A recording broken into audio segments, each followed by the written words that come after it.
I was living in the desert of Arizona when I finally made the decision to move back to the Midwest and start growing my own food.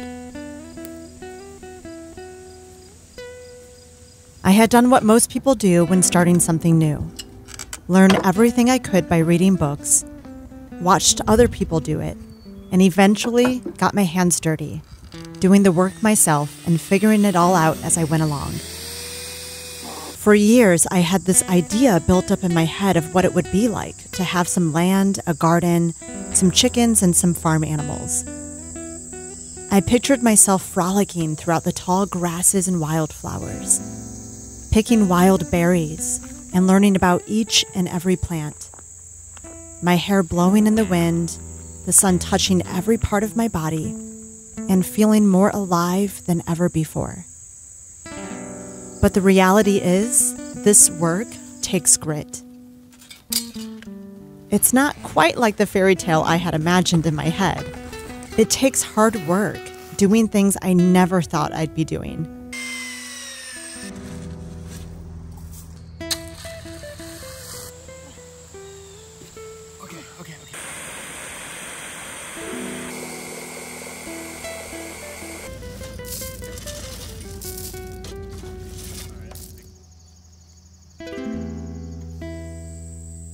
When I was a kid, both of my grandparents gardened and farmed. My mother's parents lived in the country, raised chickens, and had a large garden where they grew a lot of their own food. So the thought of doing the same seemed like a dream. I could picture myself living off the land, learning every plant by name, running through the garden barefoot, picking flowers and eating fruit from the orchard. I couldn't wait to start building my garden, and I did, but then reality kicked in. Doing a lot of this work most of this morning, all week. My body is feeling it.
These are really big.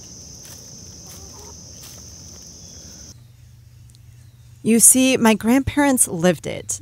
They have all the memories that I didn't have yet of all the hard times, the intense hot days sweating it out, shoveling loads of manure, or the aches and pains from being on your knees all day picking weeds.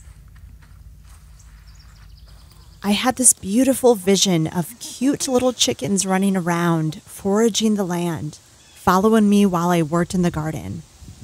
To me, it just didn't feel like a farm without chickens. I gave them all names, took care of them when they were babies, and quickly began to see how much work they really were. A rat's nest in my hair. I know. And I'm just not feeling it now. You just got done building the chicken run. Just 2 words. How do you feel? Oh my God, relieved. So relieved. This took days to do when it shouldn't have, but so many issues that we ran into, but it's done. Woo! Chickens have like an amazing home now. Lots of space. Early morning bird care.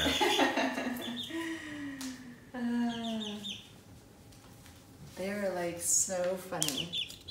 Look, it's the first whole egg. Success! Woohoo!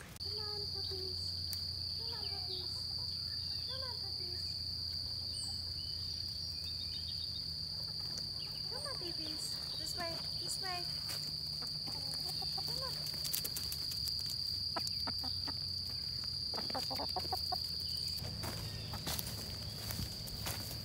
They're starting to get a little bit more stubborn. Yes, they are. They don't want to come in. They love it out here. They do. They love it in the garden. Okay, back out. Come on. Come on, guys.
Look at the chickens.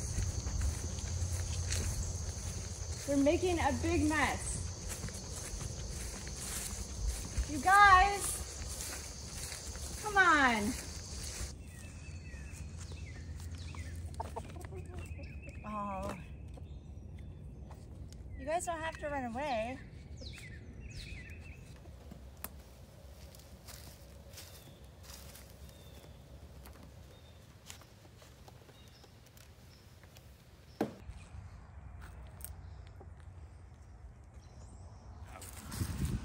Look at all of these grubs from the tree that we just cut down that we're going to give to the chickens. They're going to absolutely go nuts over these. We'll give some to the rooster.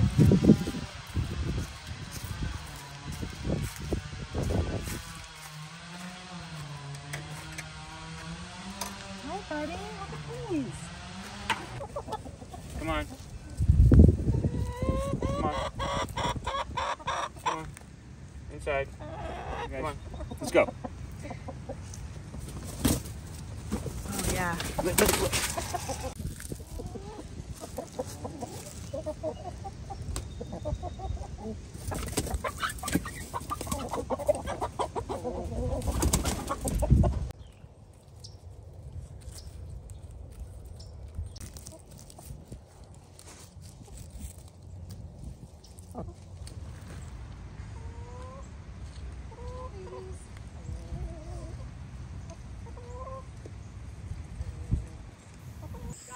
After getting the chickens and realizing how much work they were, you'd think that I wouldn't even dream of bringing more animals home.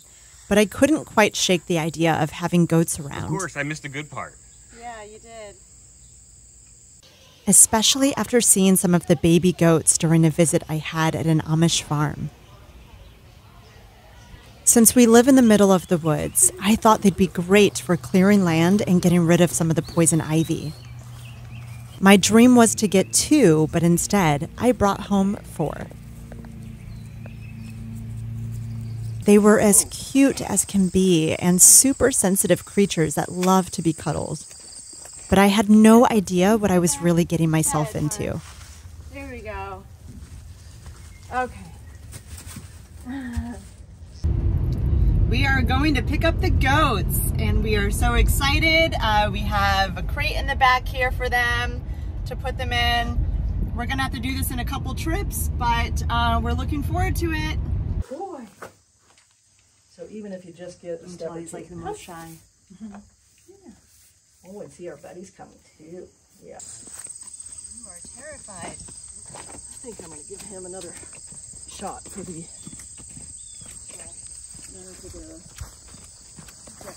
scabies under his belly. Okay. A couple of different things before he goes. Sub-Q means under the skin. Okay. So you're gonna tent it All right. like this and introduce the needle. Make sure it's not going through the other side of the tent. Okay. So it's loose under there. When you guys are learning to do feet and stuff, Yeah. This is the easiest way to do it. If you got a holder and a trimmer. Okay. And you can see here how it's folded over. Mm-hmm. That's what you want off. Okay. So I get underneath the fold and just go flat. Okay. Like that. Does that make sense? Yeah. The key is keeping these things sharp. Yeah. But these little pruners, I like them. They also have the straight-edged ones that you can get at Tractor Supply. Okay. And some people like those better. So it doesn't matter which you get, either the curved ones or the straight ones. You already know where you're going, huh? Hang on a second. Yeah, you already know. So we got them finally contained, which was not easy because one of them escaped when we were trying to. And so we were trying not to scare her away so that she wouldn't just run and take off into the woods. But we were able to get her back into the crate and now back with all of her family. And they seem to be doing okay. They have water and hay in there. And this is a temporary enclosure that we put up for them in front of their shed for the time being until we can find more of a semi-permanent fencing solution around the area of the shed. Okay. Now, let's take a quick water break and then we'll talk about like a door, because your idea is good of putting one of these doors like right up here.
Stand on that because it's something different.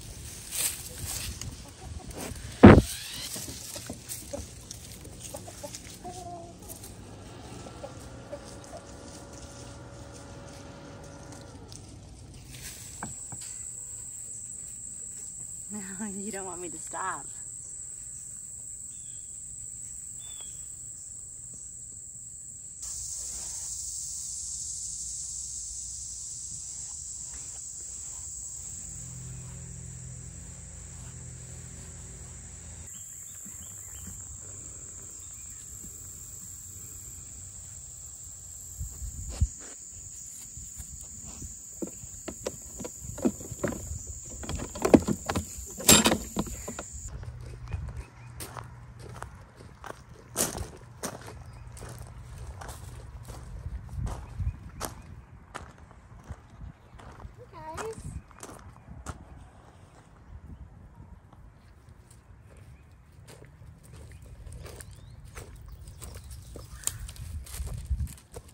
You ready? Come on.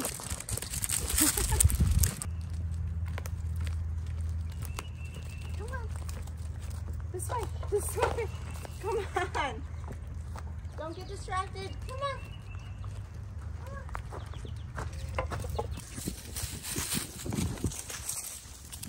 Oh, let me get this out of the way.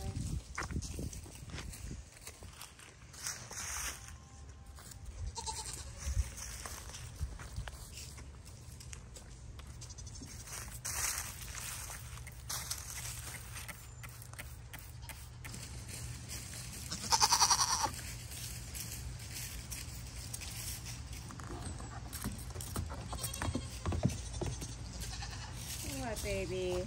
What, baby? Huh? What? Why is the baby crying? Why is the baby crying?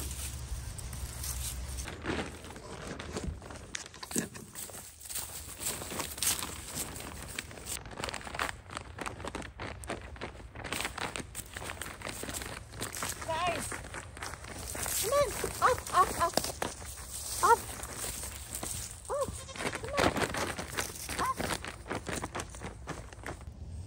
Trying to get you, bud. Oh, that was hard. Yeah, you got quite a head on you. Did you?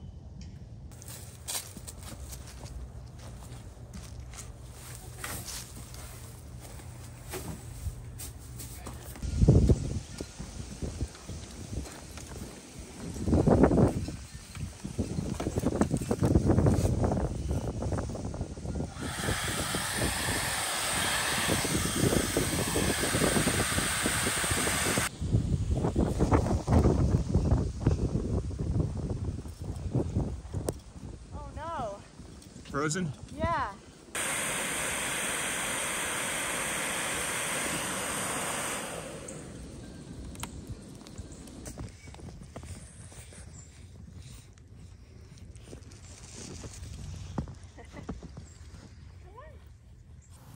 I'll be the first to admit that I wasn't ready for any of this. Building a homestead sounds magical, but it's hard. I didn't know that I'd be facing many of the challenges that I've had. And a lot of it, I didn't know what to do when things went south. Maybe this is the universe's way of saying, what the hell are you trying to do? I had to figure it out as I went along. Just a few more. It's gonna take forever. Yeah, just a few more.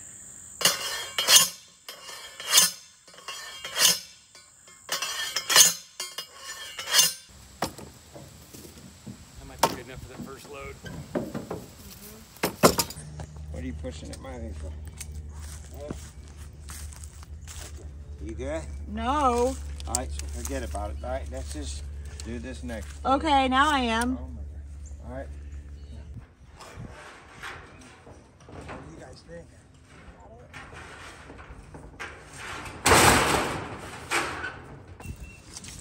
You know, a normal door would be 80.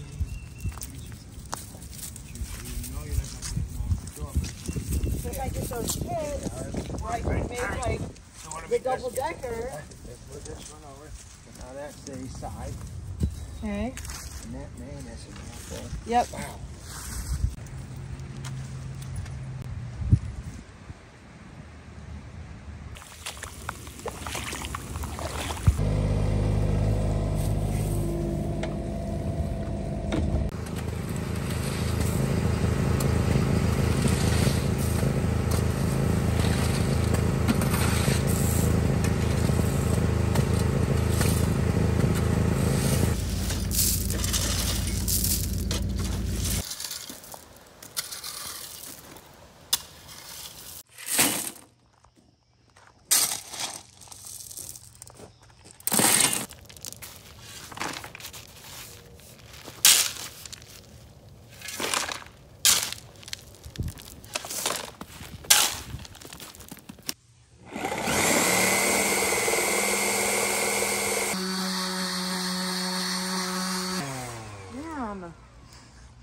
just going through.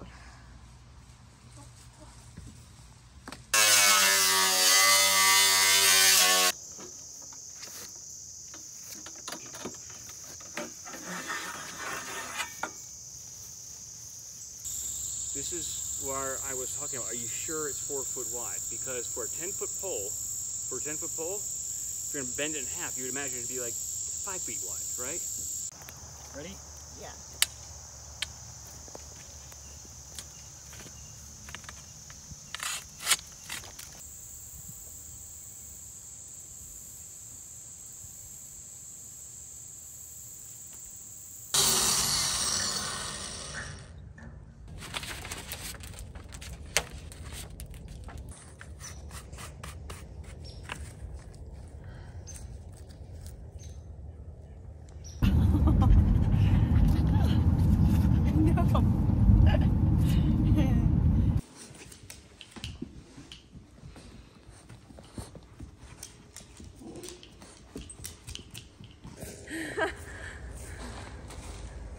Such a good farm dog.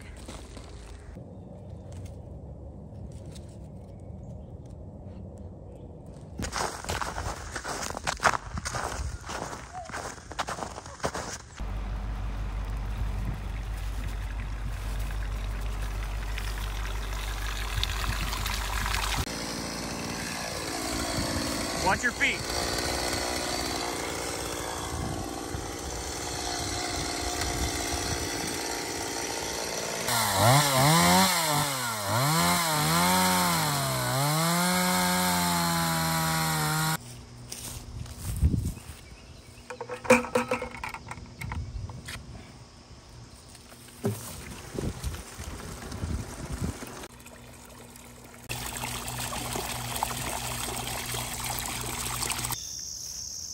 This is what I will be doing today, is hanging this up. So while I humbly continue to learn how to build a homestead, my heart is still very much deeply in it, and that's what keeps me moving forward.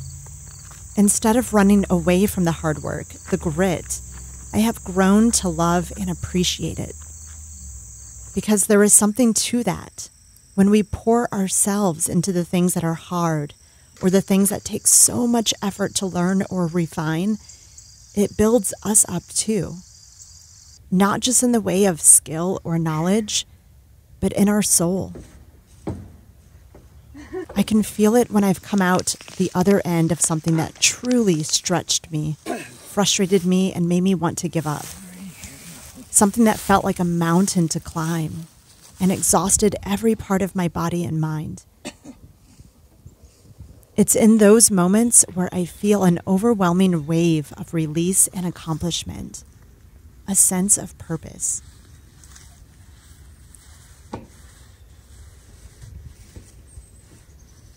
Even though the fairy tale I envisioned didn't exactly turn out the way I dreamed it would, I still can't help but stop, look around, and remember why I got into this to begin with. Every time I step outside, no matter what time of year it is, I can't help but be amazed at the sheer beauty that I'm surrounded by. The joy that every animal here brings to our lives, the way the trees move in the wind, the sound of the birds singing as I water the garden, and each plant that comes to life as they reach high into the sky to be touched by the sun. It's a life like no other. So as a former city girl who has never done anything like this before, the dream I carried in my heart for so long, who desperately wanted to make it a reality, I wouldn't trade it for the world. This is home, a home worth living.